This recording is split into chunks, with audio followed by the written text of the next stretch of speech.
Mi nombre es Edwin Camilo Oviedo Arias, soy estudiante de la institución universitaria Colombo-Americana Única y el día de hoy voy a hablarles de mi proyecto investigativo, de los avances que he tenido durante todo este semestre.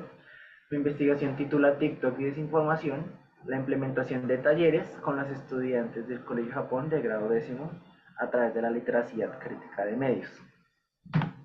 La literacia crítica de medios será el eje angular de toda esta investigación, ya que es una habilidad fundamental para evaluar, analizar y criticar la información que vemos no solo en redes sociales, sino en televisión, en radio, en la prensa, pero nosotros claramente centrándonos en las redes sociales.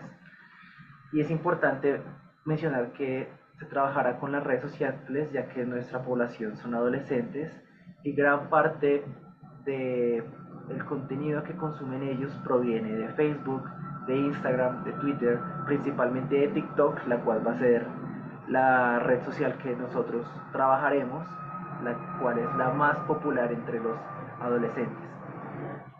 Asimismo, la población son estudiantes del Colegio Japón de la jornada tarde de un colegio público en la localidad de Kennedy, en Bogotá.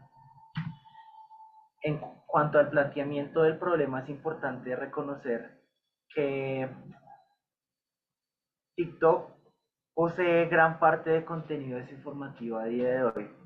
NewsWars afirma que el 20% de contenido en TikTok tiene información errónea. Sin embargo, esto ha venido aumentando, han aparecido tendencias que afirman ser reales, pero no lo son.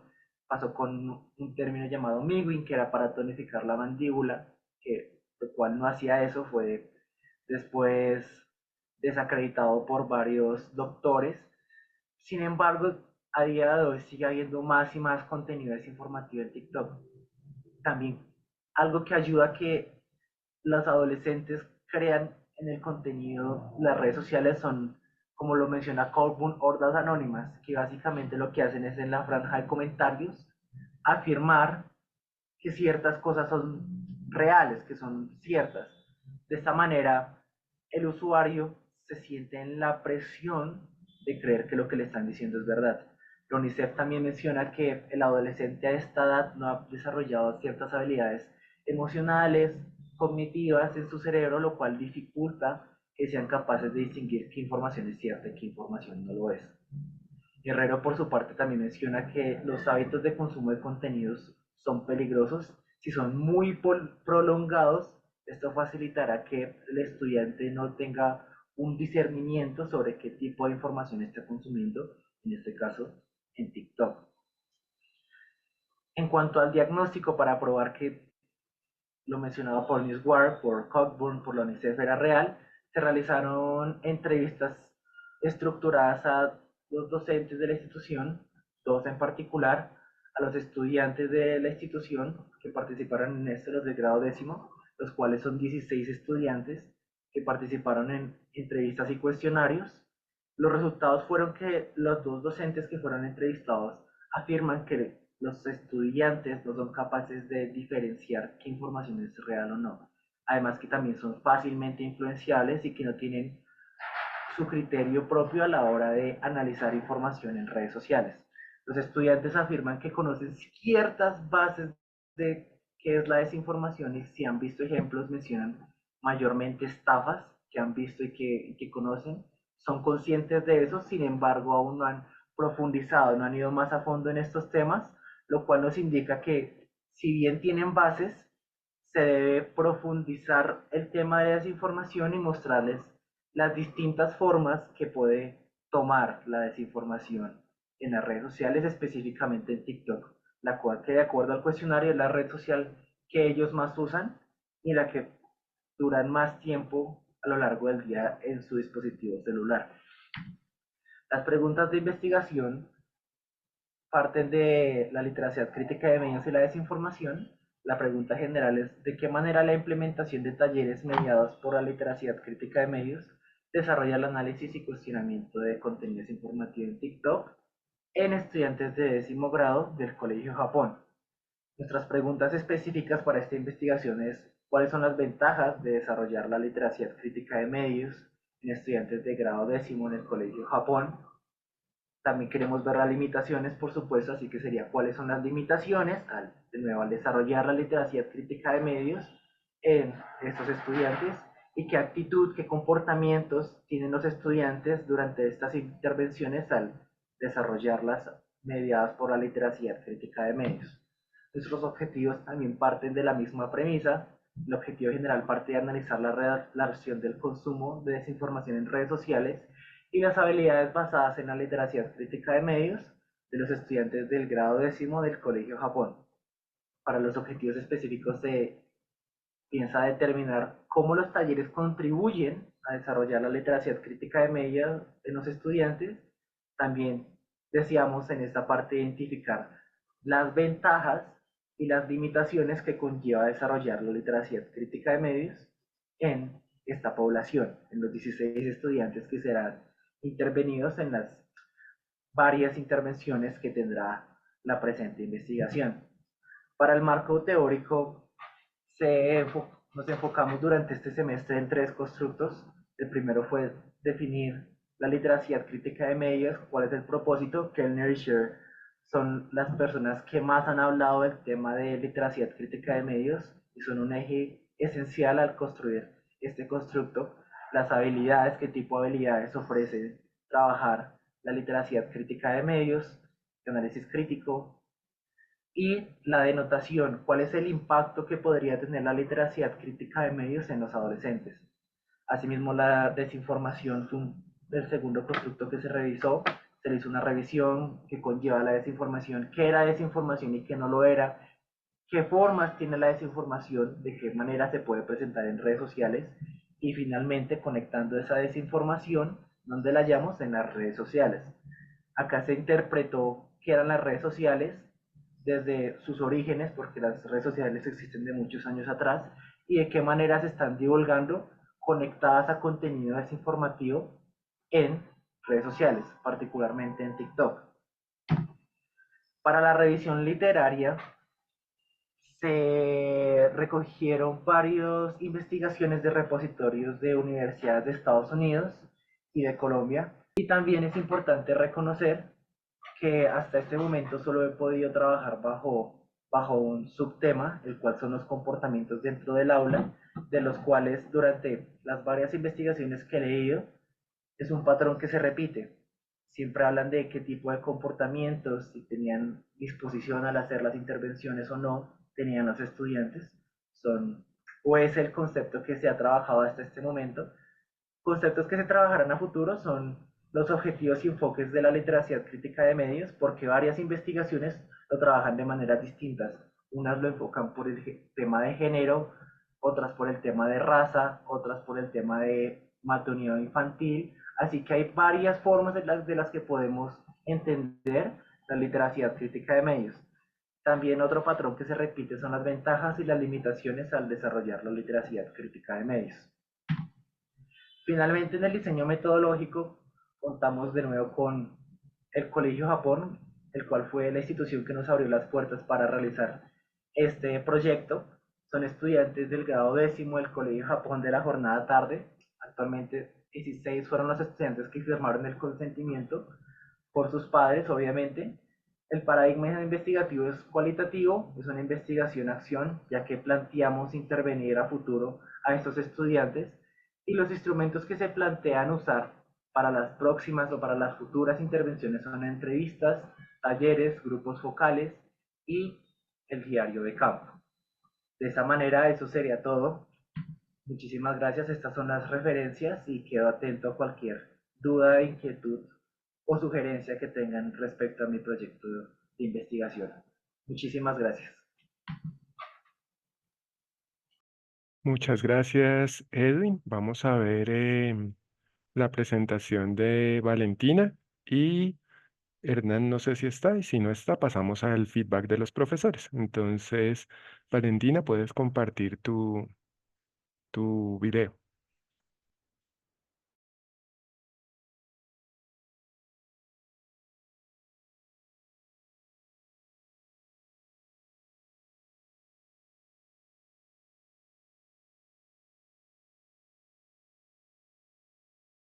¿Me confirman si lo ¿Se lo están viendo? Sí, estamos viendo la pantalla. Vale. Si no escuchan, me dicen, vale. Ok.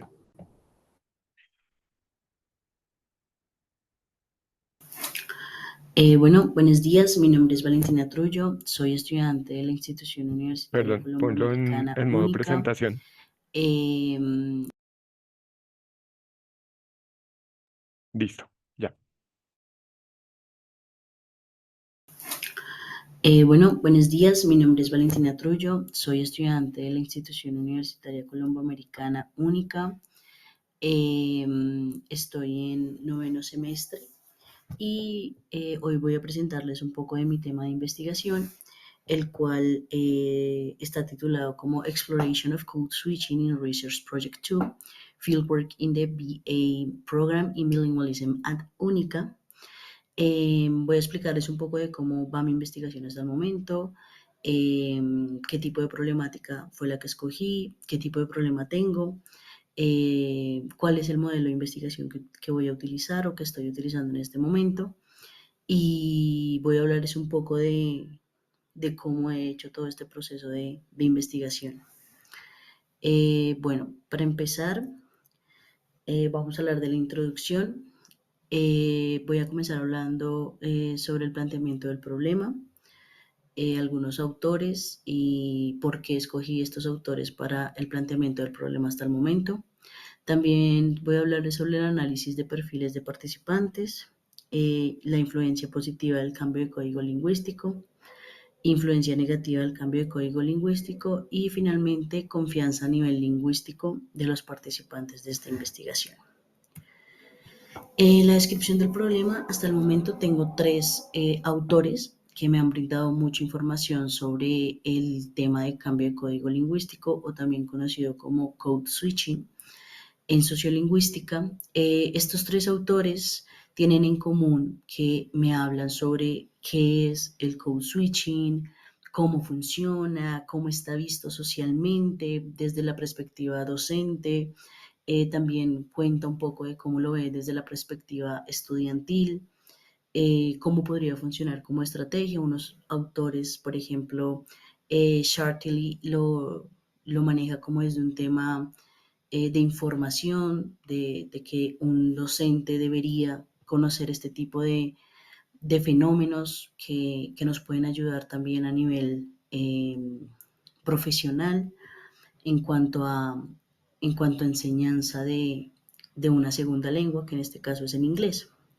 Entonces, hasta el momento escogí estos tres autores porque tienen en común el cambio de código lingüístico, lo expresan de una manera oportuna, de una manera que es fácil de entender y he extraído mucha información de estos autores que me ha ayudado a darle forma al problema de mi investigación. ¿Cuál es el problema de mi investigación? El problema de mi investigación es que por medio de unas observaciones principalmente que tuve la oportunidad de realizar en la clase de investigación 2 de la universidad, me pude dar cuenta de que hay hay varios estudiantes de esta clase que hacen el cambio de código lingüístico, solamente que de una manera que no es consciente, o sea, ellos no saben que están haciendo este tipo de cambio de código, pero lo hacen de igual manera. Me pareció muy interesante y quise analizar este fenómeno, quise analizar por qué sucede y también quise analizar ciertas ventajas y desventajas que puede traer el cambio de código lingüístico. Esto lo hice también en acompañamiento del docente. El docente me ha estado acompañando en este proceso, en donde él también por medio de su experiencia me brinda información importante sobre el fenómeno. Entonces él utiliza muchos conocimientos previos de él, lo trae a su clase y me los explica y así junto con la literatura hemos podido llegar a ciertas conclusiones que me parecen muy interesantes. Entonces, la problemática principal de este proyecto de grado es analizar el por qué el estudiante hace este cambio de código lingüístico si es consciente de que lo hace y el por qué lo hace, por qué es que sucede el fenómeno, cuáles son las razones que impulsan al estudiante a realizar este cambio de código. Bueno, mi pregunta de investigación es: ¿qué factores influyen para que ocurra el cambio de código lingüístico? En la clase de Proyecto de Investigación 2, trabajo de campo en la institución universitaria colomboamericana. Y mi subpregunta hasta el momento es: ¿cuáles son las causas de cambio de código lingüístico? En la clase de Proyecto de Investigación 2, trabajo de campo en la institución universitaria colomboamericana. La idea es que surjan más subpreguntas, pero hasta el momento tengo esta, que es la que más me ha llamado la atención, que es analizar las causas de este fenómeno, como lo decía anteriormente. Los objetivos de la investigación: tengo un objetivo general y dos objetivos específicos. El objetivo general es analizar cuáles son los fenómenos lingüísticos que le permiten al estudiante llegar a practicar de manera fluida el cambio de código lingüístico. El primer objetivo específico es identificar el perfil de los estudiantes que sí hacen uso del cambio de código lingüístico durante la clase de Proyecto de Investigación 2. Y el segundo objetivo específico es identificar las posibles ventajas y desventajas que tiene el cambio de código lingüístico de acuerdo con la experiencia de los estudiantes en la clase de Proyecto de Investigación 2, trabajo de campo. El marco teórico está compuesto por tres constructos hasta el momento. El primero es el cambio de código lingüístico. Para esto utilicé a Narazuman, que este autor me habla de las funciones del cambio de código lingüístico dentro de un salón de clase en donde se enseña una segunda lengua. Entonces, este autor me brinda mucha información sobre qué es, o sea, como la base del cómo sucede el cambio de código lingüístico, por qué surge, por qué en un salón de clases se puede dar este fenómeno. Entonces me brinda mucha información sobre la base del cambio de código lingüístico. Tengo otro que es transferencia positiva y negativa.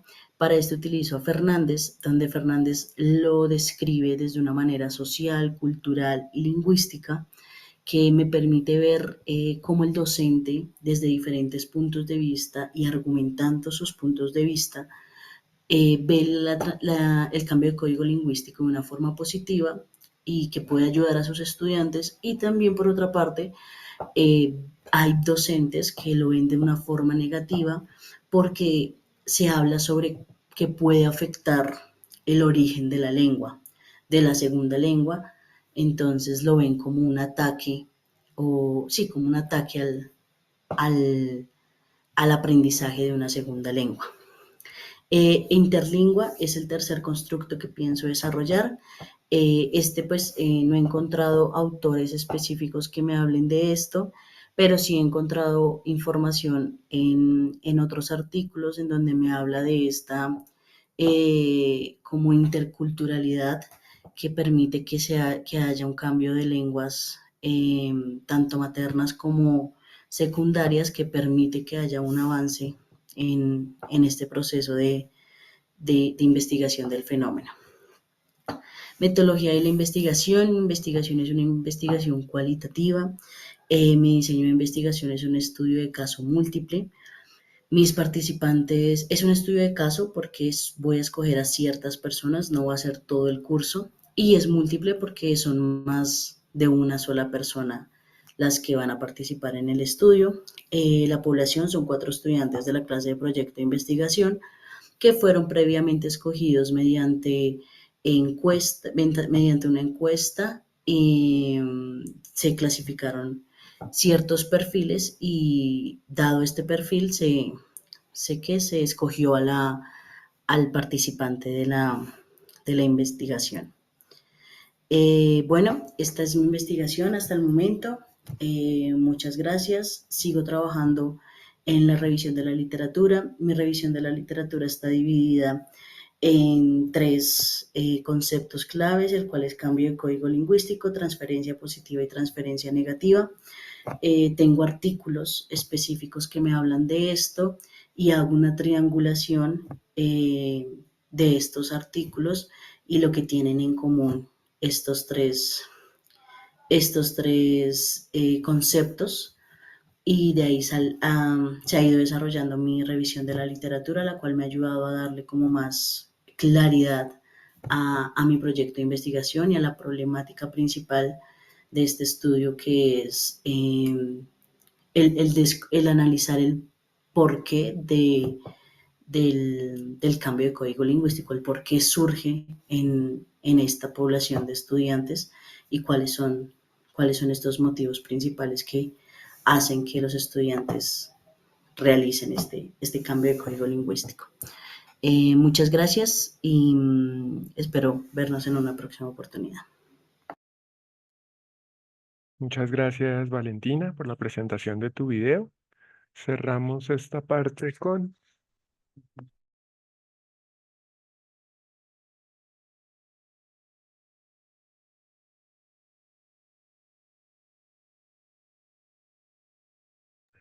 Entonces vamos a pasar a la parte de realimentación, las intervenciones de los profesores frente a las propuestas. Entonces, ¿quién quiere iniciar?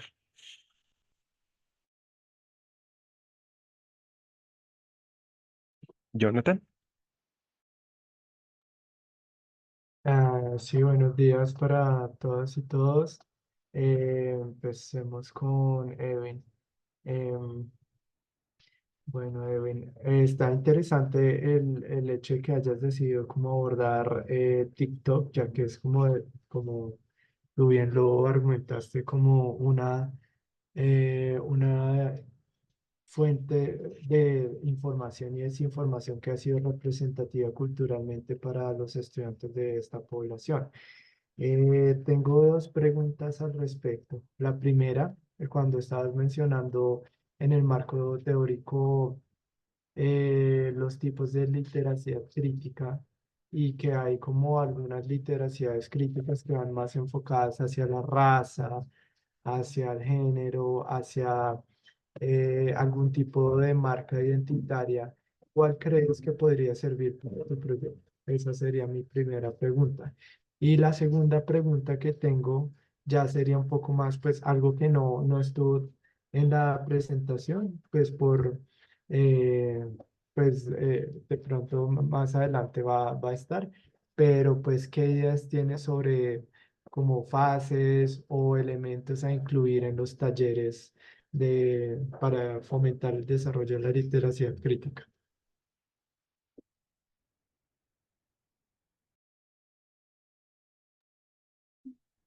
Edwin, allá. ¿Me escuchan?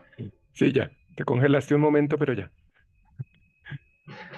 Escuché la primera pregunta, si puedas repetirme la segunda, profe Jonathan, estaría perfecto. No Listo. alcancé a escucharla completa.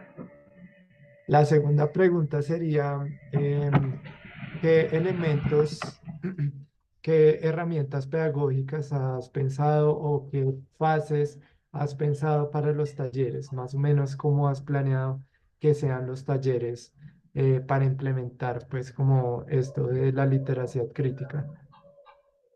Bueno, contestándote la primera pregunta, cuando estaba realizando la revisión literaria, eso fue lo que noté. La literacia crítica de medios se puede enfocar desde muchos aspectos, unos de los cuales se evidenció fueron género, raza e identidad. Y si bien el diagnóstico que implementé con los estudiantes fue netamente hacia contenido relacionado a memes, videos graciosos, hay una cantidad grande que se relaciona a temas de género, temas también de machismo, que no solo están en redes sociales, sino que también desinforman. Trayendo acá también a colación algunos de los estudios que hasta el momento revisado en cuanto a esos enfoques que se le ha dado a la literacia crítica de medios, varían mucho, pero casi siempre es en contenido de Facebook, Twitter e Instagram, pero cada uno con sus distintos enfoques. En este vamos a hablar de raza, desinformación acerca de la raza, desinformación acerca del feminismo. Sobre el feminismo hay muchísima desinformación, más de la que uno se imagina en TikTok, más que todo. Y pues depende de la óptica que le quiera dar en este momento. eh, Me gustaría ver qué más se ha hecho respecto a género para ver qué contribución podría dar en cuanto a mi participación en el semillero. pero hasta el momento estoy en esa búsqueda porque aún no he leído demasiados artículos y trato de seguir recopilando y tener un poco más de contexto y contenido acerca de cómo podría guiarlo, orientarlo hacia ese tipo de contenido. Y en cuanto a la segunda pregunta, bueno, pensaba si bien al principio realizar o que los estudiantes realizaran contenido en TikTok y esto quedó descartado ya que los estudiantes en el diagnóstico lo manifestaron que no les interesaba para nada hacer este tipo de contenido en redes sociales, así que tengo que orientarlo hacia talleres que se enfoquen en los grupos focales, en generar esas discusiones, esas reflexiones acerca del contenido que vemos en redes sociales y hasta qué punto es verosímil y no lo es.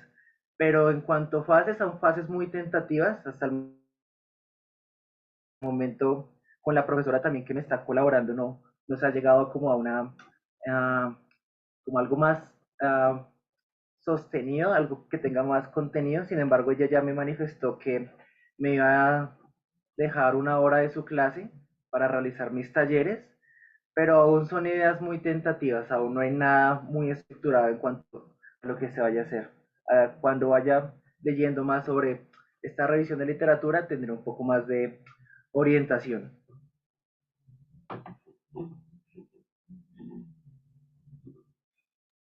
Está silenciado, Jonathan. Ah, perdón. Sí, justamente hacía esta pregunta porque,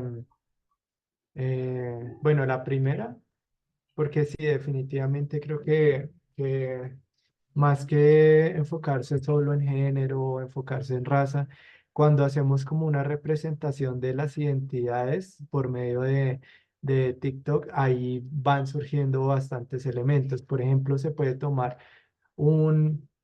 sí, pueden haber TikToks que están explícitamente relacionados con género o con raza, cuestiones así, pero no, primero, cuando están en sus casas, cuando están en su tiempo libre, los estudiantes, ya que no están en el rol de estudiante, no van a estar buscando necesariamente temas de género ni temas de raza, sino simplemente van a estar como consumiendo contenido cultural.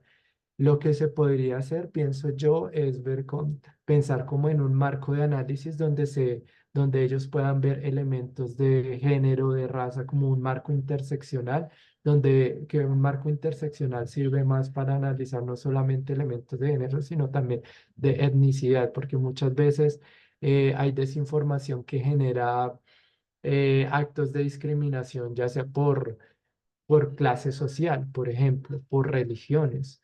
Entonces, pues estos son elementos también que generan discriminación y que están de alguna manera conectados con género, raza, todo eso por medio de un marco más interseccional.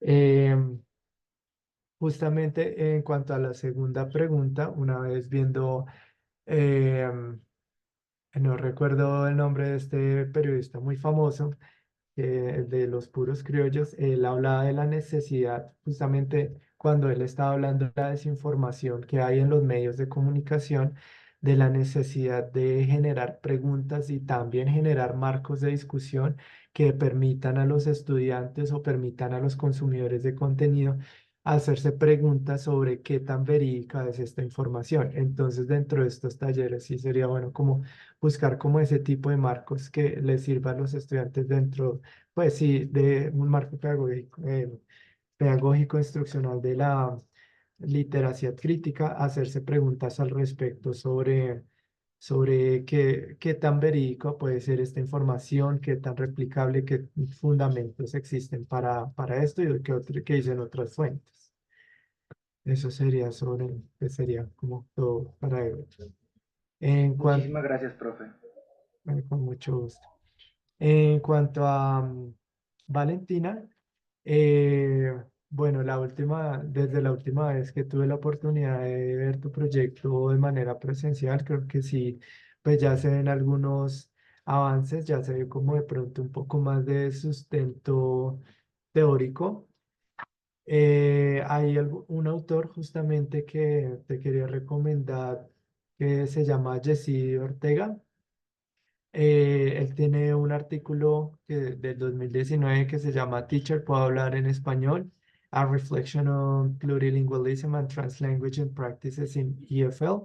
Entonces, de alguna manera, esto te puede ayudar como, pues, el trabajo que él está haciendo en plurilingüismo, perdón, puede ayudarte de alguna manera a entender cuáles son las justificaciones para que las personas hagan ese, no solo code switching, sino también en translanguaging, que ocurre muchas veces que cuando comenzamos a usar, de pronto estamos en una conversación en español, pero justamente usamos términos, conceptos en inglés o tratamos de expresar algunas ideas. Esto está muy relacionado como con representaciones de identidad y también como procesos de aprendizaje conectados con la identidad. De alguna manera, los aprendices dicen, yo hago esto porque es algo que me representa y es una representación de mi lengua materna y pues es mi manera de aprender. Y en ese sentido, pues quería hacerte como una pregunta slash comentario, porque bueno, tú nos demostraste tu interés sobre, pues que es muy interesante ver cómo se dan todos estos procesos de cambio de lengua en la clase de investigación. Em, me gustaría saber de pronto qué esperarías con los resultados. Digamos que te diste cuenta, sí, que hay un proceso de cambio de lengua, que los estudiantes dicen sus razones, ¿no? Porque me queda más fácil expresar esto por lo otro, por un proceso de tal vez hasta catártico, de expresar emociones. Pero mi pregunta sería, ¿qué contribución podría hacer esto a nivel pedagógico, pues desarrollar este estudio y más aún teniendo en cuenta que haces en la clase de investigación 2 donde ya hay proyectos establecidos totalmente en español y otros totalmente en inglés? Y no, por ejemplo, en otra materia que de la carrera que pues de pronto haya la posibilidad de hacer ese code switching. Bueno, profe, yo escogí esta materia fue porque el nivel de inglés ya es un poco más alto, entonces los estudiantes tienen la capacidad de hacer este tipo de cambio de códigos. No escogí otra clase porque pues el nivel de inglés podía ser que no estuviera tan avanzado o los estudiantes no lo hicieran de una manera tan natural como yo esperaba obtener en el diagnóstico. Entonces esa fue como la principal causa de que yo escogiera proyecto de investigación 2. A nivel pedagógico, siento que es analizar y cómo dar esa contribución al por qué ciertos estudiantes hacen este cambio de código estando en una clase que primero no es de inglés, sino es de investigación. Y segundo, estudiantes que ya tienen, como lo dije antes, un nivel de inglés ya avanzado en donde pueden, o bueno, se supondría que deben ya poder manejar ambos idiomas de una forma más natural, dado que el plan de estudios de la universidad y todo esto les ha brindado todas las herramientas para que el nivel de inglés de los estudiantes sea alto. Entonces creo que ese es como el objetivo como general pedagógico, es analizar el por qué y, por ejemplo, en el diagnóstico hay algunos estudiantes que me dieron información como que no se sentían cómodos con la gramática, que muchas veces no encontraban la forma de expresarse en inglés y preferían hacerlo en español, no encontraban el vocabulario, sentían que su confianza en inglés, en el idioma inglés, era muy baja como para comunicarse en inglés. Entonces, pues estamos hablando de una clase que ya es de octavo semestre, si no estoy mal, en donde pues ya el nivel de lengua debe ser, o sea, como que esto no debería estarse presentando. Claro, sí, entiendo tu punto en el sentido también de que, pues, digamos, en los planes nacionales de bilingüismo que se han venido trazando, como por ejemplo ahorita la actualidad Colombia Very Well, se espera que los estudiantes ya, bueno, recién graduados de licenciaturas en lenguas, pues tengan al menos un nivel B2 de inglés. Entonces, pues creo que por esta parte de políticas de bilingüismo se puede como sustentar esa necesidad de que el nivel de lengua extranjera sea mucho más alto. Sin embargo, lo que sigo sintiendo que puede ser un problema muy, muy grande es que, por ejemplo, yo puedo tener un nivel muy alto, no sé, que por alguna razón me certifique, no sé, viajé, ya he trabajado en algún sitio y por alguna razón ya estoy certificado en mi clase, estoy certificado con C1 de inglés, pero decidí hacer mi proyecto de grado en español. Y esto me obliga a mí como estudiante a que tengo que estar presentando en español todo el tiempo, haciéndole preguntas a mis profesores sobre el español, tanto de redacción como de la metodología de mi estudio. Entonces, como que una cosa realmente siento que puede ser que no afecte a la otra por la naturaleza de la materia de investigación, cosa que sí podría pasar, por ejemplo, en materias como social linguistics o, por ejemplo, escritura académica, en academic writing, que de pronto ya los estudiantes han pasado por mucho, ya han pasado por speech, por advanced English y se supone que deberían tener un nivel más alto de lengua, que también se puede problematizar eso y también puede haber escritura en español y puede haber como algún tipo de code switching, mientras que en la clase de investigación se hace necesario en muchos proyectos sí o sí utilizar el español. Entonces, esa sería como pues lo que me causaría ahí como un posible cuestionamiento al respecto. Sin embargo, pues me parece muy chévere, muy interesante tu idea. Vale, sí, profe. En cuanto a eso, yo he clasificado ciertos perfiles en donde sí, muchos estudiantes tienen su investigación en español y a la vez tienen un muy buen nivel de inglés. Pero digamos, ese es un perfil. Hay otro perfil en donde la investigación es en español y el estudiante se comunica en inglés cuando el profesor hace un input en inglés dentro de la clase. Entonces, si el profesor habla en la clase todo en inglés, el estudiante es capaz de, así su investigación sea en español, hablarla en inglés. Pero en el momento en el que hay un momento de español, el estudiante nunca vuelve al inglés, sino que ya prefiere quedarse en el español durante el resto de la clase. Así su investigación o sea en inglés o sea en español. Entonces cogen como la investigación en español como un refugio o como, sí, como una excusa para seguir hablando en español y no volver a hablar en inglés. Entonces, como que sí entiendo lo que te preocupa, pero pues también estoy analizando como estos perfiles de estudiantes que sí tienen buena lengua, buen nivel de inglés, adicionalmente tienen su investigación en inglés también o en español y lo manejan perfecto. Pero así hay otros que manejan el español pues normal, muy cómodamente, pero cuando la clase es en inglés, cuando la información de la clase es en inglés, responden en español o hacen preguntas solamente en español y no tienen nada que ver, digamos, con su investigación. O sea, digamos, puede que no se esté hablando ningún tema de su investigación, pero el estudiante prefiere y se siente más cómodo si continúa en español. Entonces, pues voy analizándolo poco a poco y, y pues tengo en cuenta también tus comentarios. Listo, Listo. gracias, Vale. Gracias, Jonathan. Ok. Doralba. ¿Puedo intervenir? Gracias. Bueno, ya que estábamos con Valentina, comencemos con Valentina entonces. Valentina, ¿por qué me hace caras, Valentina? Usted sabe que desde No, aquí no, no, hasta el no, día no, que vaya a no. sustentar me va a tener enfrente, no me haga Sí, caras. sí, sí, señora, tranquila. Bueno, vamos a ver de mi lado lingüista.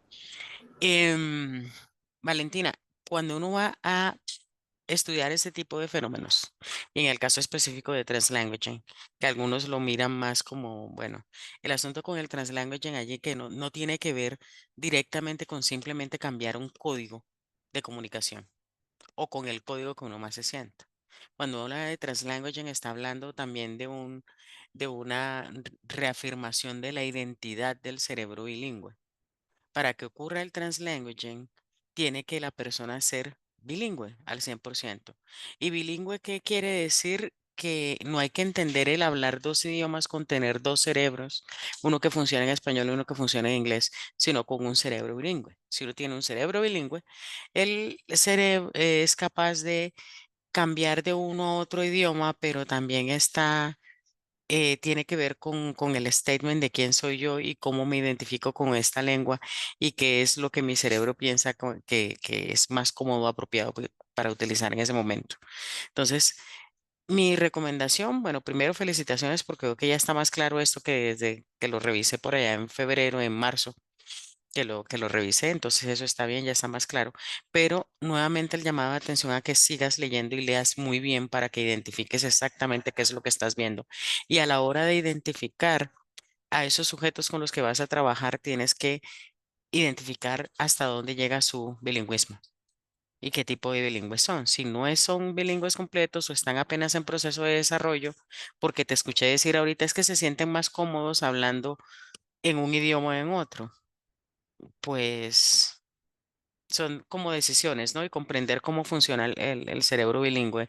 No es que uno tenga uno en español y uno en inglés y cambie. Cuando aún no ha hecho ese proceso de tener uno solo donde quepan todos los idiomas, entonces no se podría hablar de un bilingüismo que sea capaz de hacer ese proceso de translanguaging, ¿vale? Entonces, tener eso en cuenta, hace falta todavía mucha lectura allí, en lo que veo que hiciste, y mucha lectura es sentarse juiciosamente hasta que entiendas por completo el proceso. Igual recuerda que acá, pues varios de nosotros somos lingüistas también. Y si tienes alguna duda o algo, nos puedes consultar a la hora después de hacer las lecturas, a ver si tienes bien claro esos conceptos para que no se generen confusiones y no terminar como estaban en los 60 que confundían mucho y utilizaban de manera intercambiable los términos code switching y translanguaging, sin entender que el translanguaging va mucho más allá de simplemente cambiar el código cuando estoy hablando, ¿vale? Entonces, esa recomendación allí. Dentro de mis otras especialidades, ya pasando al joven Edwin, yo soy experta curadora de memes y reels. Entonces me gustaría, tengo ya estoy mirando a ver dónde lo pueden doctorar a uno en eso y saco la certificación. Eh, Me gustaría saber cuál es el proceso de curaduría de esos eh, videos o reels que vas a utilizar, digamos. Ahí, digamos, ¿tienes algún ya pensado cuáles son los que van a elegir y el por qué, la razón por qué vas a trabajar con esos? Que vaya mucho más allá de simplemente el tema. Listo, profe. Buenos días. Me he guiado mucho por el TikTok de un primo mío que es un adolescente, porque algo importante al analizar contenido audiovisual en TikTok, en Instagram o en Facebook es el algoritmo. El algoritmo que yo en este momento tenga en mi red social no va a ser el mismo que va a tener un adolescente. Por esa razón, estuve analizando qué tipo de contenido le aparecía a mi primo, el cual es un adolescente que consume contenido, por decirlo a grosso modo, también aparecía contenido relacionado a la casa de los famosos, chismes, polémicas, cosas de belleza.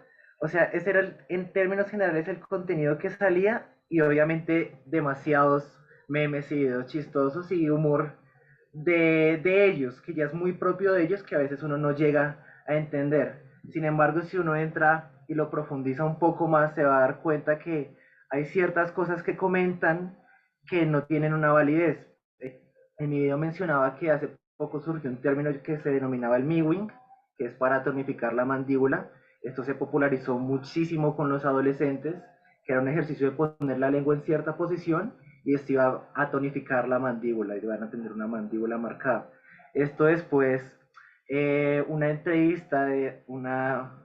entrevista con ortodoncistas y doctores de ese campo desmintió esto y de hecho dijeron que la realización o realizar estos ejercicios en la lengua para tonificar la mandíbula.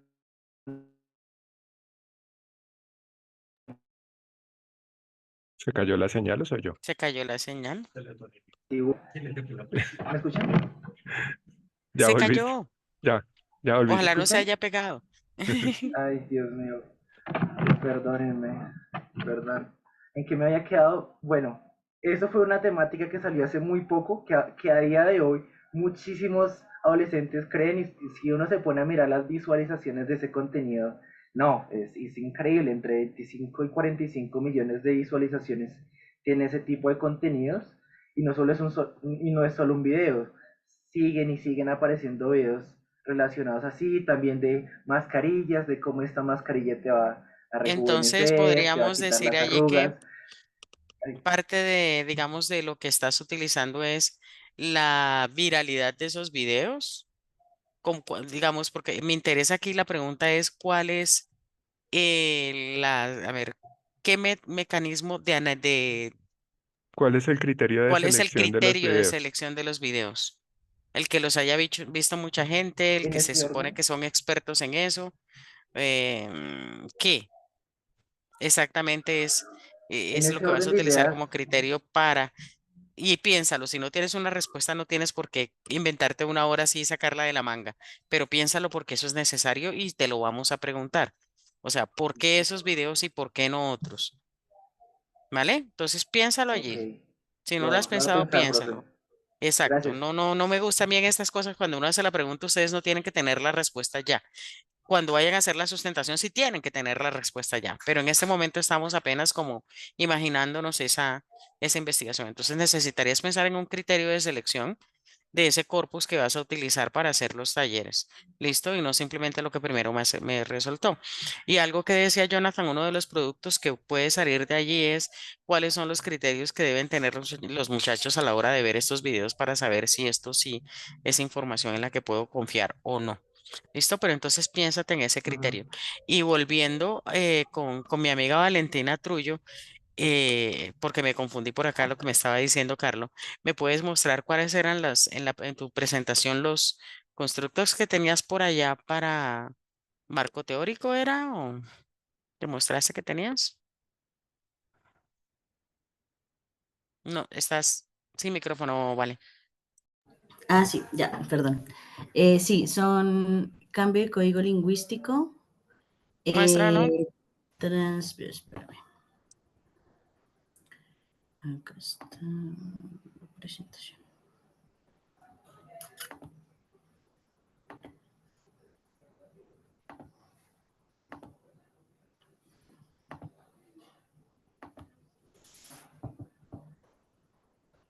Son estos tres.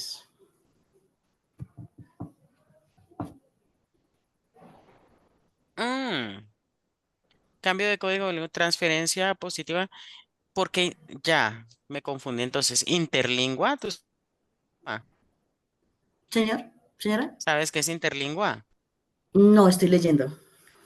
Porque es que me está otra vez volviendo a enredar términos, Valentina. Hágase una paradita por acá. Haga una visita. Porque Bueno, interlingua es una metodología, es un lenguaje inventado que ya nadie habla. ¿Ya? ok. Es un idioma inventado, así como en algún momento se inventaron o sea, el Esperanto y otras lenguas para comunicarse tratando de buscar un idioma común para la humanidad. Pero creo Ok. que acá Valentina se refiere a cuando uno aprende una lengua extranjera y también haciendo una mezcla de las dos, cuando está en esa transición de separar los dos códigos.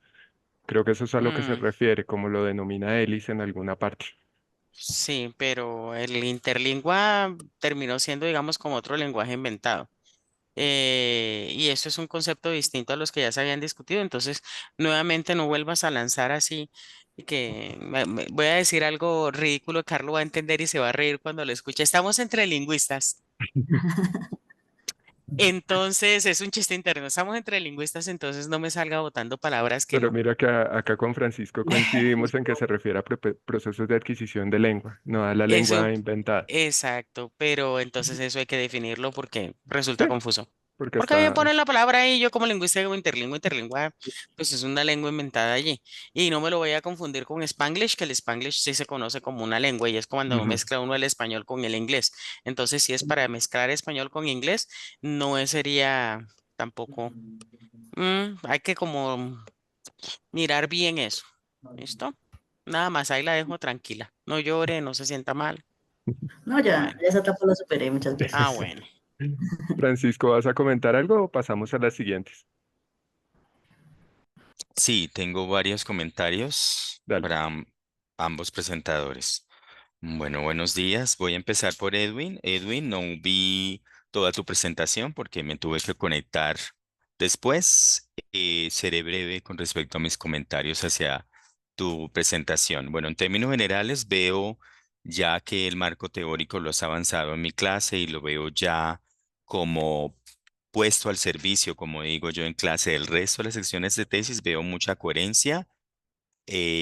A veces es difícil redactar ciertas secciones de la tesis si no se tiene en cuenta el resto, entonces veo que vas por buen camino. Creo que es una decisión sabia la que explicabas de haberte inclinado hacia el consumo, digamos, ya de contenido, de información y no la producción de contenido, porque el mismo diagnóstico te llevó a concluir eso, entonces felicitaciones por esa parte. Si me queda una duda y va mi comentario es allí, ¿puedes mostrarme rápidamente ese primer tema o categoría, como le llamaste, subtema, que has hasta ahora dilucidado de tu corta revisión de literatura? Porque honestamente no entendí el título. Sí, profe, pero a ver si lo tengo por Tú acá. mencionaste que tenías tres, pero dijiste que habías avanzado en uno. Me gustaría ver el título porque la verdad me pareció el título un tanto abierto. Entonces quisiera Ok, verlo y que me explicaras brevemente qué quisiste decir. ok, profe. Bueno, no sé si puedo compartir, pero te puedo leer el título, si te parece. No sé si puedo compartirlo, es que no lo tengo acá.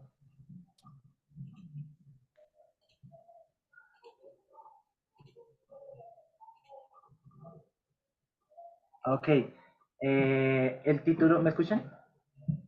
Sí, ahí te estamos oyendo.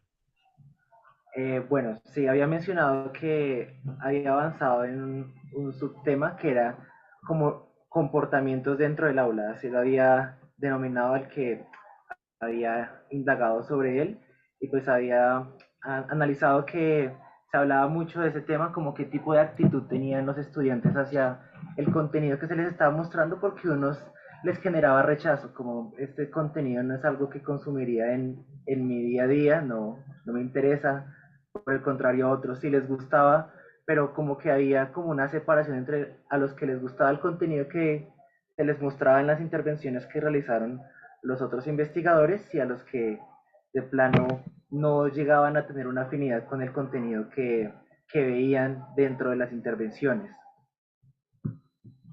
Bueno, sobre esa base y teniendo en cuenta que lo explicaste mejor ahora, sugiero que ese título se cambie. Para mí está incompleto.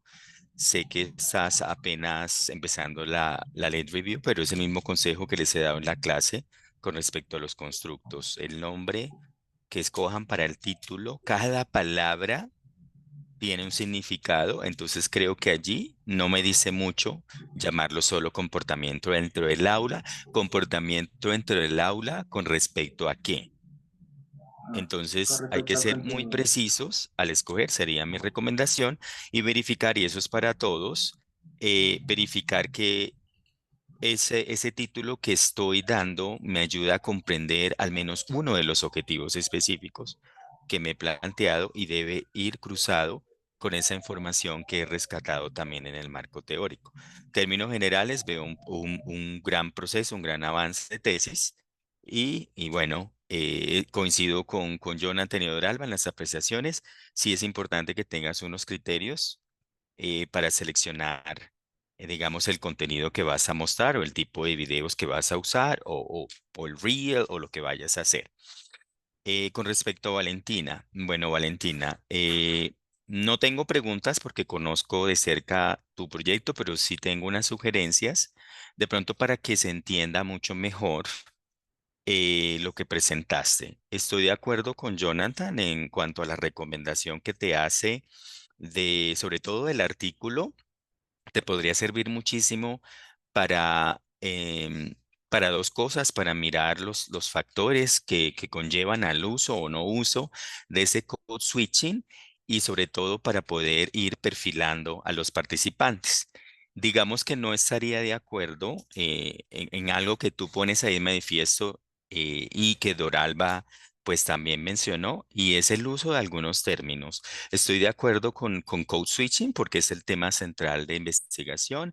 Estoy de acuerdo con las transferencias porque nos permitirían entender las ventajas y desventajas Entonces, sí hay transferencia positiva y sí hay transferencia negativa. No estoy de acuerdo con respecto al uso en esta tesis de la palabra translanguaging, porque conociendo mi grupo como lo conozco y conociendo lo que tú quieres hacer, para mí tu proyecto no llega a ese nivel. ¿Sí? Yo no veo elementos realmente identitarios, no veo elementos realmente culturales, no veo elementos políticos. Entonces creo que es un poco fuerte usarla y estoy parcialmente de acuerdo, bueno, con el cuestionamiento de la interlingua. Creo que Duralba tiene razón en el sentido que no lo explicaste. Sí, o sea, ¿qué es lo que quieres decir? Porque yo aprendí que solo se debe usar el proceso interlingua, por ejemplo, cuando es un proyecto que tiene que ver más con lo neurolingüístico. Es decir, va a ser muy complicado que tú des un estado, así sea temporal, de dónde se encuentran los participantes. Habría que hacer preguntas de otro corte, ¿no? Porque ese concepto se refiere a ese proceso constante de adquisición y algunos participantes son más conscientes que otros. O sea, no se posee un nivel alto y un nivel bajo de interlingua, simplemente que a algunos participantes les cuesta verbalizar eso, ¿cierto? Hay personas que lo hacen, tú bien lo dijiste, de manera natural. Entonces sería para mí un poco complicado entrar allá, en qué estado está cada participante, porque va cambiando, ¿me entiendes? No es algo que tú puedas medir y decir, ese es el estado actual de Interlink. Es un poco complicado, habría que ver si realmente llegas allá o no. Entonces, para mí, ese es un concepto que está ahí, digamos, en standby mode. Y otro comentario, otra sugerencia. Deberías hablar un poco más, en atención a la pregunta de Jonathan, que es válida, deberías hablar un poco más de qué se espera en el curso de investigación. El perfil del profesor también tiene que ver, porque es una materia que yo enseño en inglés. Eso juega una variable importante y tienes que hacer más énfasis en esto también. Es una materia de contenido. Cuando Jonathan te dice que por qué no lo hiciste en otra clase común y corriente de inglés, la clave está en lo que se espera de ellos y hay una norma en clase que se debe mencionar allí y es que solo pueden hablar en español o es la sugerencia cuando su tesis es en español y van a hacer una presentación oral oficial. De resto, ellos hablan en inglés porque es la lengua de interacción de la clase. Y si no mencionas eso, se van desvirtuando algunas decisiones que has tomado. ¿De acuerdo? Entonces yo pediría como una mejor caracterización del docente que lidera la clase, de lo que persigue la clase en cuanto a sílabo, hacer énfasis que es una materia de contenido y también para los perfiles de los estudiantes, teniendo en cuenta que ellos, por norma de convivencia que se establece desde el comienzo, interactúan en inglés. Pero no es un crimen que lo hagan en español, solo que por costumbre ellos van haciéndolo en inglés, excepto si van a presentar en algo formal. Por ejemplo, su video. Yo no les obligo a hacerlo en inglés, pero fíjate, hay unos que sí lo hacen en inglés. Entonces, eso ayuda a comprender lo que tú llamas decisiones, tiene algo de trasfondo. Eso sería, Carlos, mis comentarios para Valentina Eso es. y para Edwin. Y ahí yo tengo una pregunta volviendo al término este mal utilizado. ¿El término que utilizaste fue exactamente cuál, Valentina? El que tenías en la diapositiva que te hice mostrar ahorita, a ver si es que yo Interlingua. estoy, tiene interlingua. Ahí también está el por qué se genera la confusión. Es que interlingua es un lenguaje inventado en los 50, si no estoy mal, en el 51 para poder tratar de comunicarse todos en un mismo lenguaje. La traducción del concepto que maneja Rod Ellis en Language en First and Second Language Acquisition sería interlingua, sería la traducción correcta, no interlingua, Sí, porque interlingua es el idioma inventado en el 51. Interlingua si es esa otra, un lenguaje propio y no es común, sino propio de cada hablante, ¿va? Entonces ahí ya se genera esa, digamos, esa confusión. Se ve muestra interlingua, interlingua es el idioma inventado. Interlingua sí es ese otro, pero que es personal, no general para una población. ¿Vale? Ahí nomás. Vale, profe. Listo. No sé si hay más comentarios. Si no, pasamos entonces a los proyectos de lectoescritura en niños. Primero iría Tatiana y luego iría Laura Mendoza. Entonces, Tatiana, si quieres compartir tu video. Listo, dame un segundito.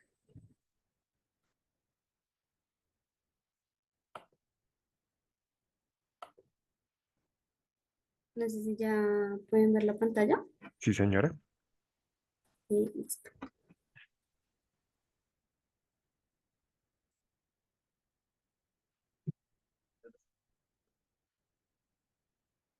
Lo compartiste sin audio. Ok, espérame, mira. Déjame ya.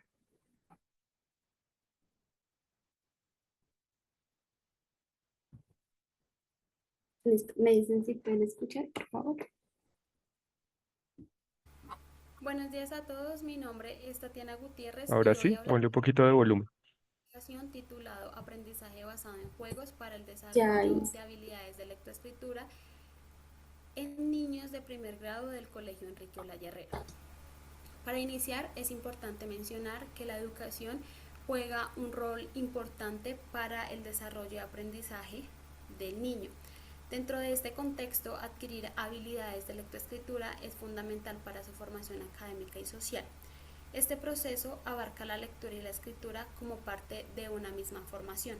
Es por ello que autores como Garton y Pratt resaltan la importancia de estudiar tanto el lenguaje hablado como el escrito de una manera conjunta, ya que están interconectados y son fundamentales para la comunicación y el aprendizaje del niño.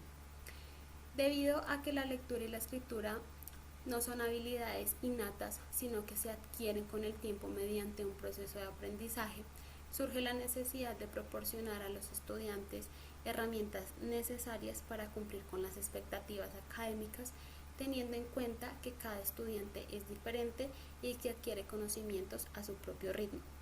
Es así como esta investigación propone el uso de aprendizaje basado en juegos como una herramienta innovadora con el fin de utilizar los juegos para aprender por medio de ellos, lo cual podría favorecer al desarrollo de habilidades de lectura y escritura, alineándose con el objetivo de desarrollo sostenible número 4 de la Agenda 2030, el cual busca garantizar una educación inclusiva, equitativa y de calidad para todos.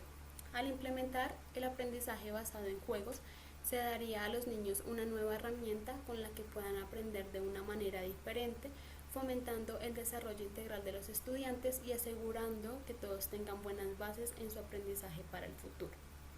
Esta investigación se enfoca especialmente en el aprendizaje de la lectoescritura debido a que tanto a nivel nacional como internacional se ha demostrado que a pesar de los avances en la educación, aún existen niños que presentan algunas falencias en este aprendizaje. Según un informe de la UNESCO, existen 250 millones de niños alrededor del mundo que carecen de competencias de lectoescritura. Asimismo, los resultados de las pruebas PISA en el año 2022 arrojaron bajos porcentajes en el área del lenguaje a nivel nacional e internacional. En diferentes lugares de Colombia, estudios como el de Jiménez y Tamayo en el 2014 y Cotera, entre otros, en el año 2020, quien trabaja con estudiantes de primer grado, al igual de cómo se hará en esta investigación, demuestran que esta problemática persiste al resaltar que los estudiantes presentan falencias en cuanto a las competencias de lectoescritura.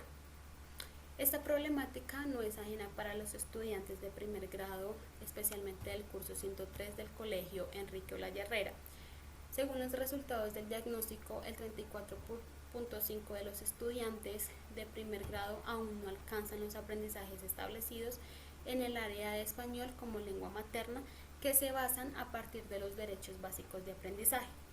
Para entender esta problemática es importante conocer el proceso de alfabetización, lo cual nos lleva a abordar, lo cual me lleva en mi investigación a abordar la teoría, y es así como autores como Ferreiro y Teveroski destacan que los niños pasan por diversas etapas antes de alfabetizarse completamente y que es común que cometan errores durante este aprendizaje. Sin embargo, en el primer grado y en relación con los derechos básicos de aprendizaje, los estudiantes deben adquirir una serie de conocimientos sobre lectoescritura, que se evalúan para medir si han alcanzado los estándares de aprendizaje.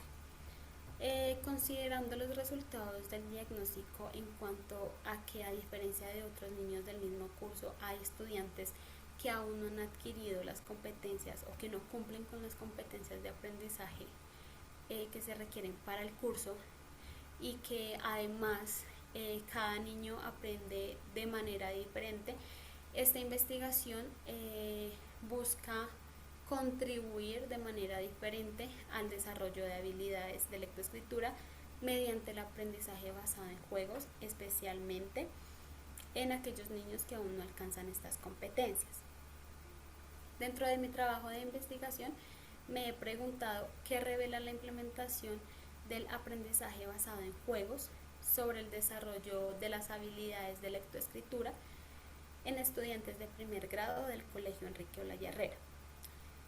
Sobre esta pregunta me he planteado los siguientes objetivos. Dentro del objetivo general está explorar qué se revela después de la implementación del aprendizaje basado en juegos sobre el desarrollo de habilidades de lectoescritura de los estudiantes de primer grado del Colegio Enrique Olaya Herrera. Y dentro de los objetivos específicos, en primer lugar, está identificar mediante el diagnóstico a aquellos estudiantes que aún no cumplen con los estándares de aprendizaje que se requieren en el aula durante el proceso de lectoescritura y que requieren apoyo adicional para contribuir a su desarrollo. En segundo lugar, está analizar cómo el uso de los juegos tradicionales y de mesa pueden contribuir al desarrollo de aprendizaje de la lectoescritura en aquellos estudiantes de primer grado que aún no alcanzan los aprendizajes requeridos para la clase de español del Colegio Enrique Olaya Herrera. Mi trabajo de investigación se centra en conocer la diferencia entre jugar y los juegos para poder conocer de una manera más amplia cómo estos funcionan y asimismo poder abordar la teoría y la metodología del aprendizaje basado en juegos en cuanto a la lectoescritura, que es otro factor importante que se aborda dentro del marco teórico. En cuanto a la teoría de aprendizaje basado en juegos, nos dice que se juega a un juego adaptado o no para adquirir una serie de conocimientos concretos.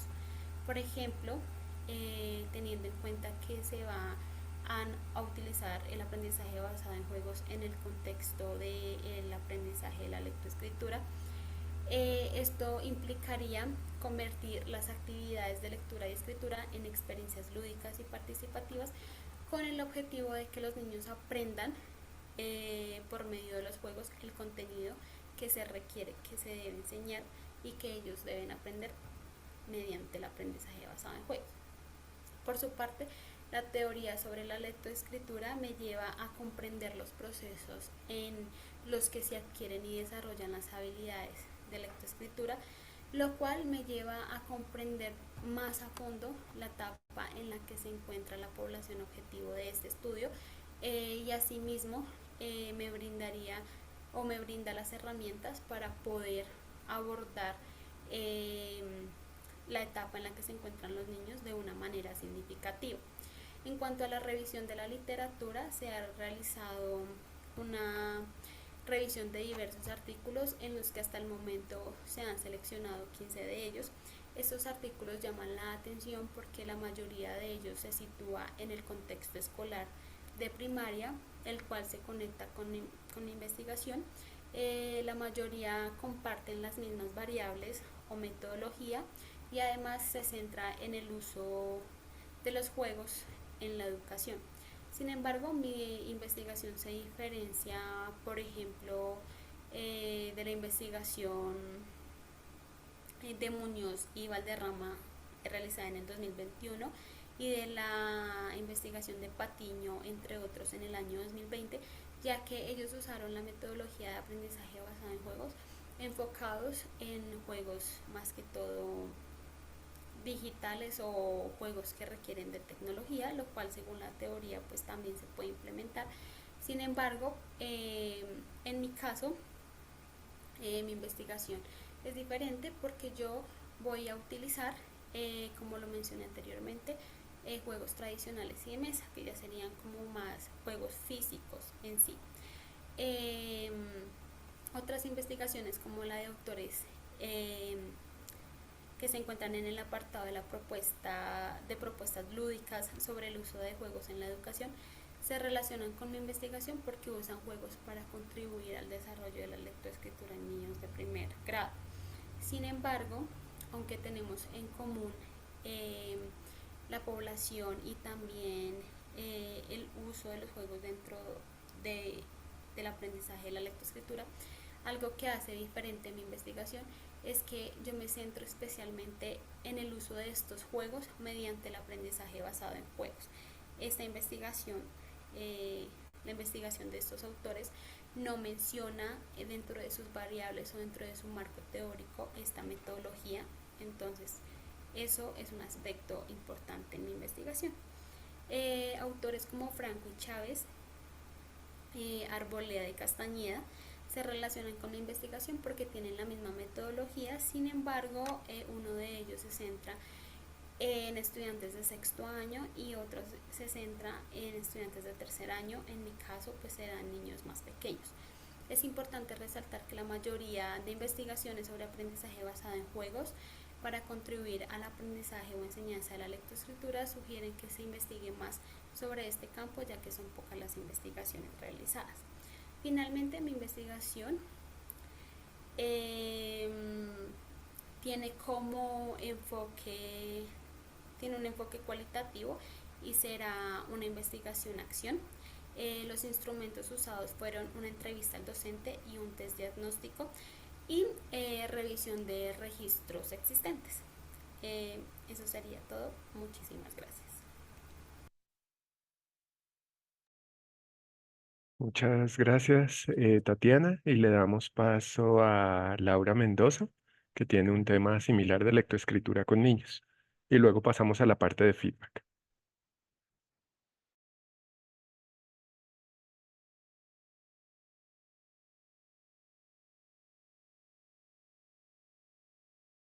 ¿La pantalla?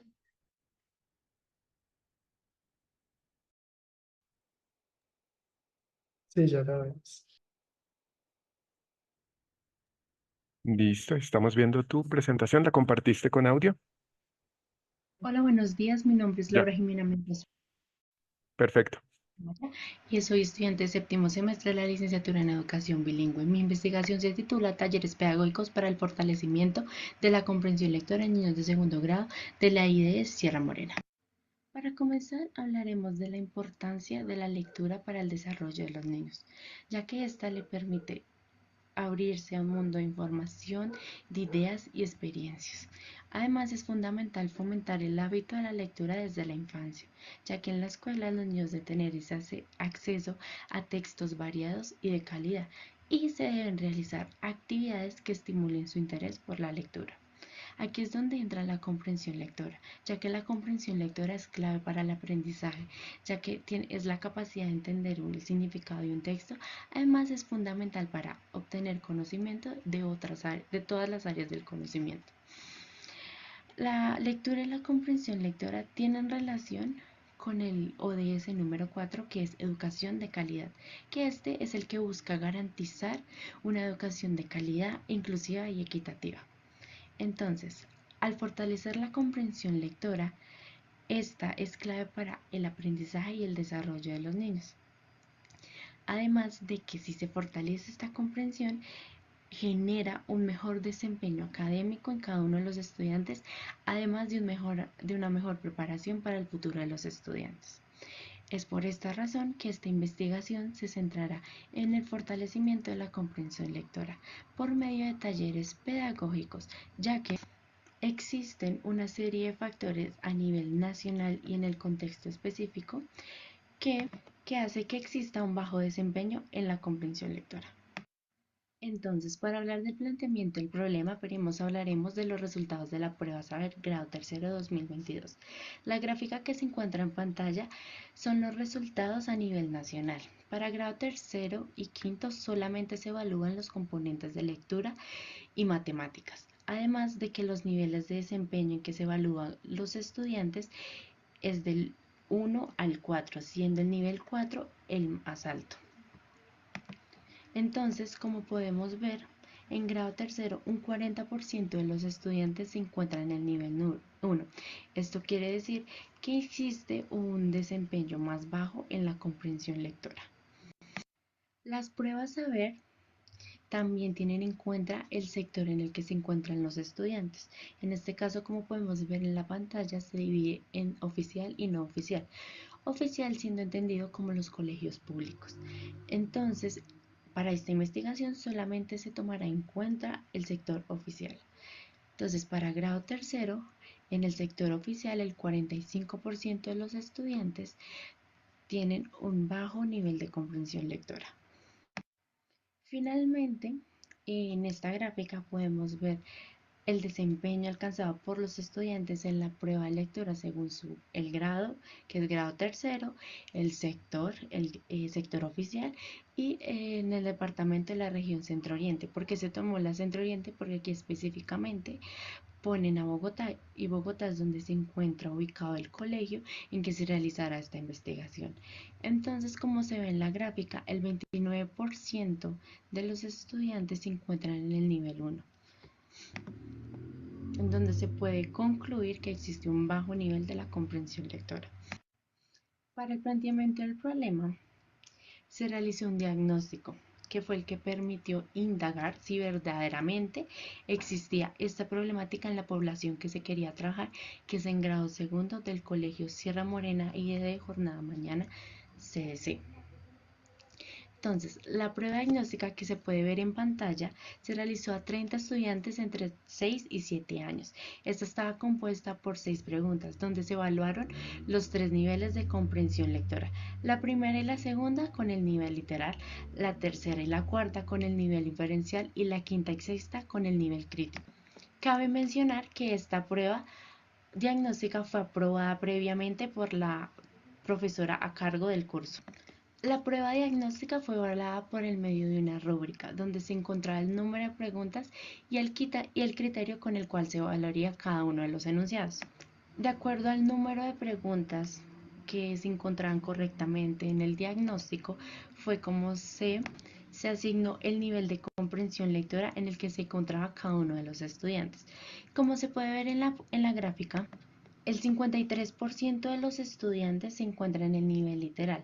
Esto fue en base a que tuvieron una o dos respuestas bien. El 30% se encuentra entre el nivel literal e inferencial. Están haciendo esa transferencia, esa transición. Esto en base a que tuvieran entre 3 y 5 preguntas correctas.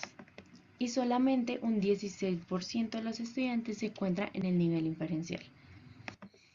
A partir de estos resultados se puede afirmar que gran parte de la población se encuentra en el nivel literal.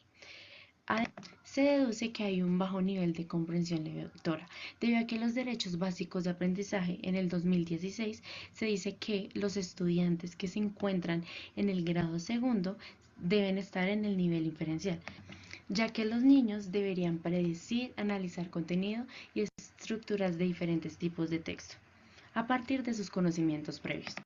Para finalizar, se realizó una entrevista a la docente a cargo de los niños de grado segundo, donde se le preguntó los aspectos que causan el bajo nivel de comprensión lectora. El primero es que son una población flotante. Son estudiantes que ingresan y se van a lo largo del año, lo que impide completar los procesos de aprendizaje. En segundo, es una diversidad en la población. Los estudiantes provienen de diferentes zonas del país o son migrantes, con distintos niveles de preparación y experiencias. El tercero es el bajo nivel educativo de los padres. La mayoría de los padres solo estudiaron hasta la primaria y se limitan su apoyo al proceso educativo de sus hijos. El cuarto es la falta del involucramiento familiar. Las familias no perciben la institución como un lugar de formación y no acompañan los procesos académicos de sus hijos.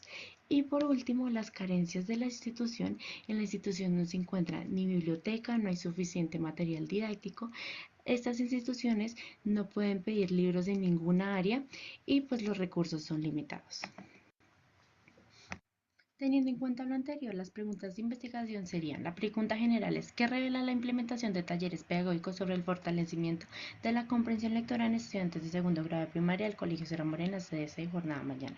Y las preguntas específicas son: ¿cuál es el nivel inicial de comprensión lectora de los estudiantes de segundo grado del Colegio Sierra Morena CDC Jornada Mañana? ¿Y qué estrategia de evaluación formativa pueden utilizarse durante los talleres pedagógicos para monitorear el progreso de los estudiantes en la comprensión lectora de manera más efectiva? Teniendo en cuenta las preguntas, se propusieron estos objetivos. El objetivo general es identificar la incidencia de la aplicación de talleres pedagógicos en la comprensión lectora de los niños de segundo grado del Colegio Sierra Morena CDC Jornada Mañana. Y los objetivos específicos son: primero, establecer el nivel de comprensión lectora de los estudiantes; segundo, desarrollar el nivel de comprensión lectora mediante el diseño y la aplicación de talleres; y tercero, evaluar los avances adquiridos de los estudiantes en la comprensión lectora por medio de una prueba post-test. Ahora hablaremos de los constructos principales de esta investigación. El primero es lectura. Según Carrasco Altamiro 2003, la lectura es un proceso en construcción de significado en el que participan dos elementos, el lector y el texto. Canzani 2001 dice que la lectura es una herramienta necesaria para la vida de las personas, ya que permite el acceso al conocimiento. Además de que este es un proceso cognitivo en el que cada persona desarrolla habilidades para apropiarse del conocimiento. Además de que Canzani menciona que el propósito de la lectura en el primer ciclo, en los primeros años de vida, es que guía a los niños a que se descubran tanto como lectores y participen activamente en este proceso. Además de que ellos necesitan un modelo lector para que ellos inicien su vida como lectores activos. Y Pérez y Roa 2010 mencionan que la lectura se enseña en la escuela para que tenga una función en la vida del individuo. El proceso lector es esa conexión entre la lectura y la comprensión lectora, ya que es un proceso cognitivo complejo que involucra diferentes habilidades mentales. Cuetos 2010 divide el proceso lector en 4 etapas: el proceso perceptivo, el léxico, el sintáctico y el semántico. Los procesos perceptivos son los encargados de analizar los signos gráficos escritos. Los procesos léxicos se encargan del reconocimiento de las palabras y su significado. Los procesos sintácticos se encargan de construir la relación entre la palabra y una oración. Y los procesos semánticos se encargan de la comprensión del significado del texto. Ahora, la comprensión lectora es un proceso complejo que implica la construcción de significados por parte del lector. Solé, 1998, afirma que la comprensión lectora es un proceso dinámico en el que el lector interactúa con el texto utilizando sus conocimientos previos y expectativas para construir un significado. La comprensión lectora se desarrolla en 3 niveles: el literal, el inferencial y el crítico intertextual. Es por esa razón que así se dividió en la prueba diagnóstica para los estudiantes. Ya para la revisión de literatura a nivel internacional tenemos a Silva 2014, donde ella habla de la importancia de la comprensión lectora desde edades tempranas para tener un acceso al conocimiento. Ya a nivel nacional, Benítez y Saumes 2018 trabajan los talleres con las TIC que fortalezcan la comprensión lectora en grado segundo. Ellas hablan primero de la importancia de traer talleres atractivos y llamativos para los estudiantes. Aparte de mejorar los niveles de comprensión lectora, los que mayor dificultad genera es el nivel crítico, que es el último nivel. Además, Giraldo y Sánchez en el 2022 crean una secuencia didáctica con un blog digital para fortalecer la comprensión lectora en grado segundo. Entonces, primero ellas hicieron un diagnóstico previo para identificar las necesidades de la población.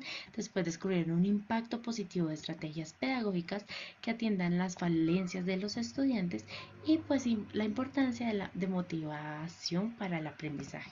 Entonces, estas investigaciones se en relación con mi investigación debido a que primero se considera la importancia de fortalecer la comprensión lectora en los estudiantes de grado segundo. Se destaca el uso de talleres pedagógicos como una estrategia efectiva para fortalecer esta, y se enfatiza que se necesita adaptar los talleres a las características y necesidades de cada uno de los estudiantes. Finalmente, en el marco metodológico, el contexto es que se trabajará en el Colegio Sierra Morena y de jornada mañanas CDC.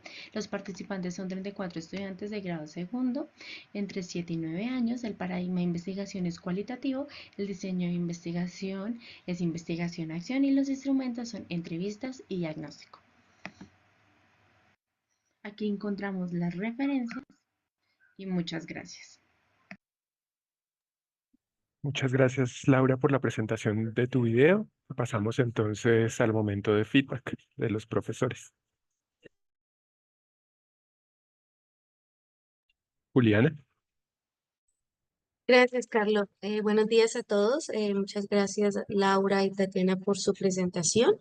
Primero que todo, me gustaría felicitarlas porque sus temas son atractivos y adicional a esto, pues en la presentación puedo dar cuenta que están en un proceso de aprendizaje en la revisión de literatura pero tienen una estructura, pues el tema que escogieron.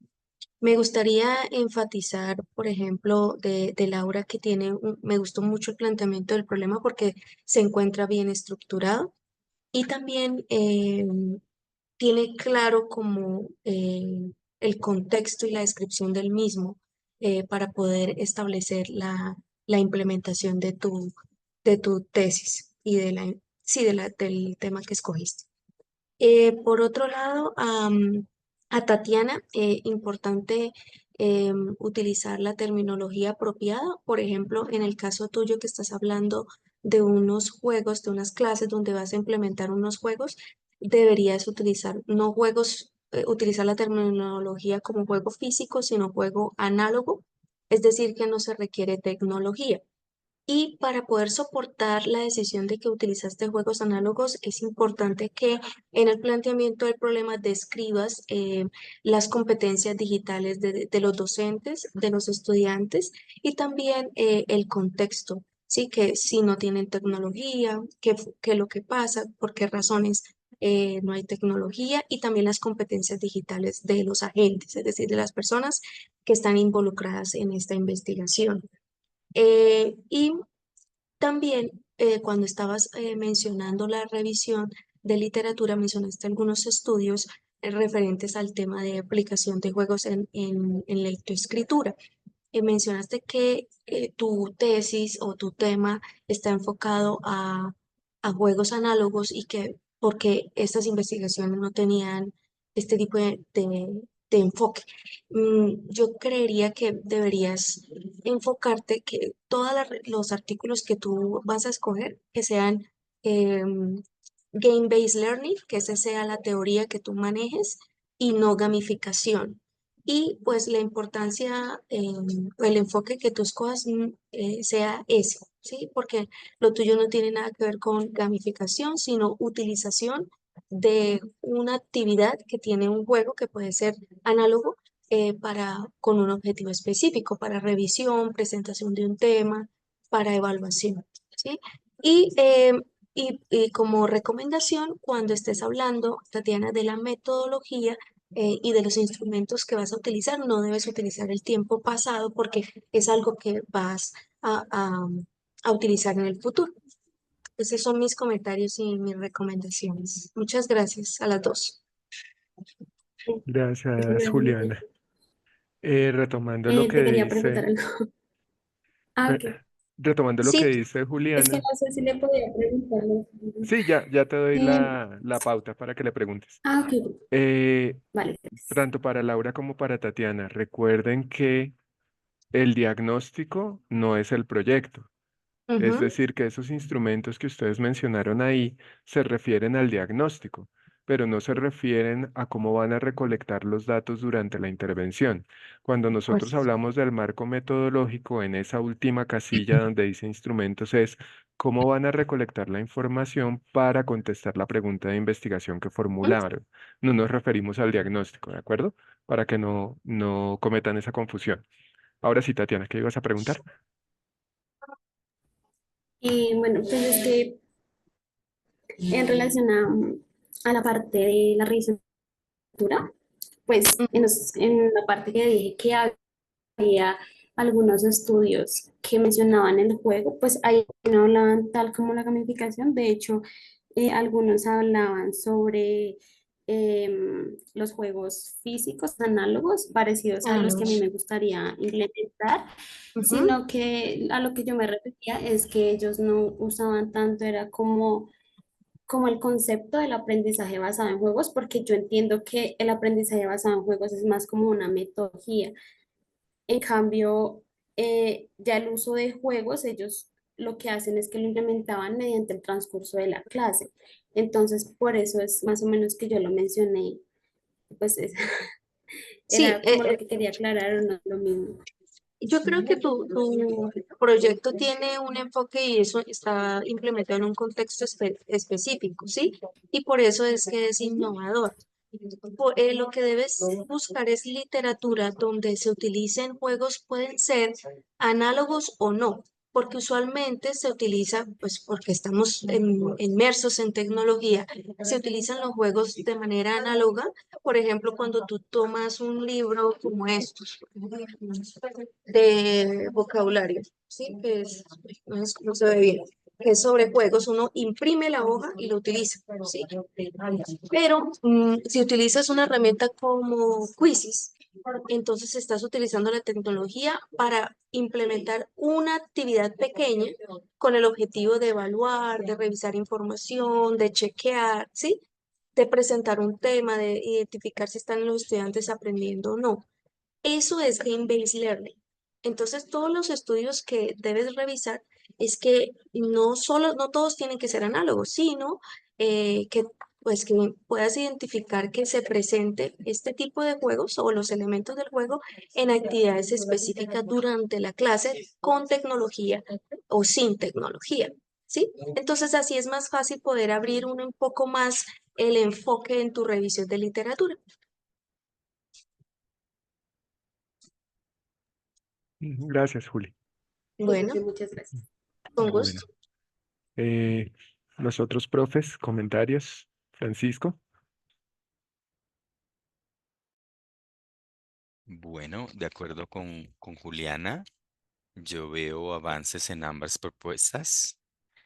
Me voy a referir primero a la propuesta de Tatiana. Bueno, Tatiana, en mi caso, como te he estado revisando el marco teórico constantemente, veo que, bueno, me habías dicho recientemente que habías hecho un cambio. Yo creo que es un cambio radical que viene bien a la propuesta. Una de las preguntas que yo te hice últimamente, si realmente tu propuesta tenía que ver con gamificación o no, pues allí está la respuesta. En esa medida estoy de acuerdo con Juliana. Hay que hacer un énfasis en, en la lead review y también en el marco teórico de ese cambio. Entonces, yo sugeriría, como pronto voy a revisar tus constructos, mirar, por ejemplo, si tú estás rescatando un concepto que va muy ligado a los juegos. Ahí tienes me pareció ver una clasificación de juegos y hablas de juegos y, bueno, jugar y juego. Me parece que hay que rescatar, siempre que se habla de juego, independientemente de la clase, hay que rescatar una palabra importante que es la lúdica. ¿Sí? Entonces no sé si eso lo estás haciendo, repito, porque es un cambio tardío que has hecho en el documento, en donde aparece la palabra lúdica y una sugerencia también sobre esa base es pensar que el uso de metodologías que usan reiteradamente el juego tiene crítica. Entonces es cuando yo les digo que el marco teórico no solo debe ser descriptivo, ahí es donde se debe ver su voz y debe también ir acompañado de argumentos. Por ejemplo, hay críticas fuertes al uso extensivo de juegos. Y ahí sería una pregunta que te tengo. ¿Has pensado en las posibles desventajas que tendría una clase de literatura, una clase de español, la clase que vas a liderar con respecto al uso de juegos? Entonces, sí, como dice Sí. también Doralba, no, te estoy invitando a que respondas ya, pero es algo que debe ser discutido en el marco teórico para que no quede ese sesgo en el marco si bien vas a tener ventajas, el uso de juegos, incluso para llevar a cabo procesos relacionados con la lectura, la lectoescritura, también ha sido estudiado. Entonces, esa es mi invitación también para la Lit Review. También rescatar experiencias que hayan sido a la vez exitosas y también experiencias no tan exitosas, las explicaciones, y ahí entras a jugar tú en qué medida estás innovando, la innovación en qué consiste, en que no se ha hecho eso antes en esa escuela particular, en que no es muy común hacerlo en las clases puntualmente de lectoescritura o de lectura. Esos son como mis comentarios hacia ti. Por lo demás, pues vi avances, entendí mucho más la propuesta, como le había dicho a Edwin, una vez que uno ve el marco teórico ya inserto en una tesis a nivel global, pues ya hace mayor sentido. Con respecto a Laura Mendoza, Laura, también felicitaciones. Es una propuesta que se ve mucho más coherente. Me parece que tienes un buen planteamiento del problema. Solo haría una salvedad allí. Es importante que bueno, que aparte de mencionar los DBA y todo lo que se pide globalmente y de cruzar lo que dice la Lead Review y el marco teórico, es importante que hagas una mención directa de lo que se espera no a nivel global, sino particularmente en esa clase a partir del sílabo de lo que usa la maestra o el maestro en cuanto a ese tipo de lectura inferencial de la que hablas, porque eso fue un debate que tuvimos acá internamente entre los profes, es qué deben estar haciendo los niños de esa edad a nivel inferencial. Entonces yo te invitaría a hacer un cruce entre lo que dicen los DBA, lo que se dice globalmente y lo que se pide localmente que deben estar haciendo esos niños de esa clase bajo un contexto particular. Sería mi observación. Y una recomendación es también cuando hablas de talleres pedagógicos, deberías en el objetivo y la pregunta incluir en qué se basan esos talleres pedagógicos, porque a mí me queda la sensación de que si no mencionas eso, el marco teórico nos va a quedar muy abierto. Talleres pedagógicos basados en qué, Laura? ¿Cuál es la estrategia que guía esos talleres? Porque talleres pedagógicos hay por doquier, pero puntualmente talleres pedagógicos basados en cuál es la estrategia puntual. Entiendo el propósito, entiendo la herramienta, pero me gustaría saber cuál es la estrategia que guía la construcción de esos talleres. Esos serían mis comentarios para ambas. Gracias, Francisco. Muchas gracias, profe. Los demás profes, comentarios. Jonathan. Sí, bueno,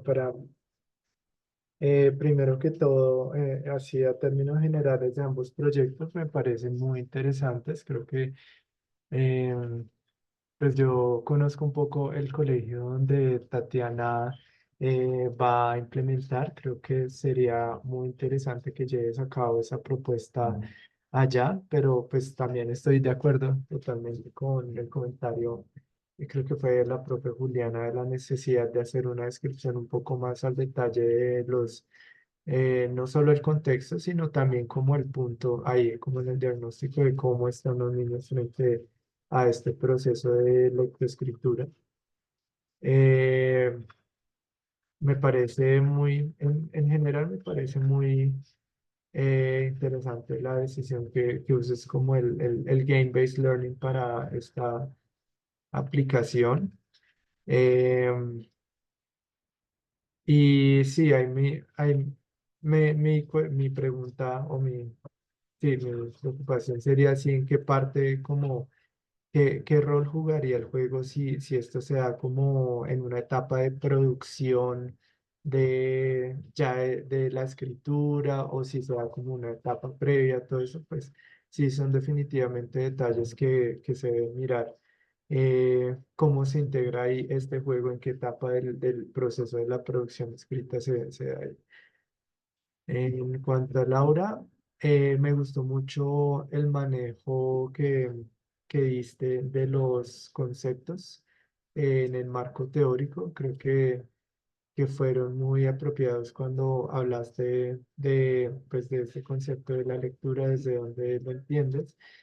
Sin embargo, no me quedó claro. Yo vi que tú tenías un post-test, pero quisiera saber, porque no recuerdo si en el diagnóstico hiciste un test para saber el punto en el cual los niños estaban en cuanto a procesos de lectoescritura, o si estás usando como parte del planteamiento del problema, pues lo que dicen los derechos básicos de aprendizaje y las pruebas lectoescritura. Entonces, pues esto va más como a modo de pregunta para Laura, si ya tienes como ese conocimiento diagnóstico. Pues se supone que el diagnóstico lo hice pues con base a los DBA y lo que se supone que deberían saber los niños en cada uno de los niveles. Y el post-test es la idea de que después de que se haga todo el proyecto de investigación, pues hacer como un test otra vez para saber en qué nivel se encuentran los niños, en qué nivel sí alcanzó a fortalecer la investigación. Pero tú hiciste una prueba de lectura para diagnosticar, que fue la que mostraste ahí, ¿no? Ajá, sí, exactamente. Sí, eso era el detalle que no recordaba. Listo. Muchas gracias, Laura y Tatiana. Listo. No sé si tenemos más preguntas antes de irnos, porque ya se nos acabó el tiempo. Bueno, si no tenemos más comentarios, Doralba, ¿te vas a decir algo? Sí, un comentario que va pues para todo el grupo en general. Y es, bueno, primero las felicitaciones porque ya se ve un avance en los proyectos que están realizando y la manera como los están postulando. Tener en cuenta todas las recomendaciones que se les están haciendo para que sigan mejorando ese trabajo, porque la idea es esa, ¿no? Que con la ayuda de todos los investigadores expertos que están alrededor de ustedes puedan nutrir ese trabajo que están llevando a cabo. Y la otra es la recomendación de, una vez ya comenzado este proceso de elaboración de trabajo de grado, las vacaciones se hacen muy cortas, porque durante ese ¿Cuántas periodo vacaciones? tenemos que adelantar, ¿sí? Entonces, no es que ahora voy a engavetar lo que hice este semestre y voy a empezar a tartamudear al inicio del otro cuando me pregunten qué era lo que llevaba de adelanto. La idea es que sigan, continúen realizando las lecturas, mejorando el documento y adelantando incluso Las intervenciones. las intervenciones de lo que van a hacer, pues sí, y todo lo que van a hacer el próximo semestre, ¿cierto? Porque como ven, un semestre uno sabe cuándo comienza y espabila y ya se terminó. Entonces, para evitar retrasos, por favor, no procrastinen. Es decir, no dejen las cosas para después. No dejen el proyecto ahora botado porque es que salí de vacaciones y ya no lo vuelvo a mirar sino en 2 meses, porque eso garantizaría entonces un retraso en el proceso. ¿Listo? Y ya ustedes, ya en un año, ya tienen que estar entregando ese trabajo de grado terminado. ¿Vale? Entonces, eso, Carlos, muchas gracias por la invitación y la organización del evento. A Y ustedes por muchachos, asistir. adelante. Adelante y continúen con su buen trabajo. Antes de que nos vayamos, recomendaciones para los de la sesión siguiente. Recuerden que el video debe ser de 10 minutos, porque miren que hoy fueron 4 y ya se nos acabó la hora. Entonces, verifiquen que su video se demore 10 minutos, no más de eso. Y pues también vamos a estar controlando un poco más el tiempo en cuanto al feedback, por lo que son más participantes. Creo que para la otra sesión tenemos como 5 o 6. Entonces, pues son las recomendaciones para la otra sesión. Muchísimas gracias a todos por participar, por asistir. Recuerden que el feedback no es solo para los estudiantes que presentaron hoy, sino para todos, para que lo tomen en cuenta para sus trabajos. Muchísimas gracias y nos vemos la otra sesión. Gracias, hasta luego. Muchas gracias. Chao. Gracias. Gracias.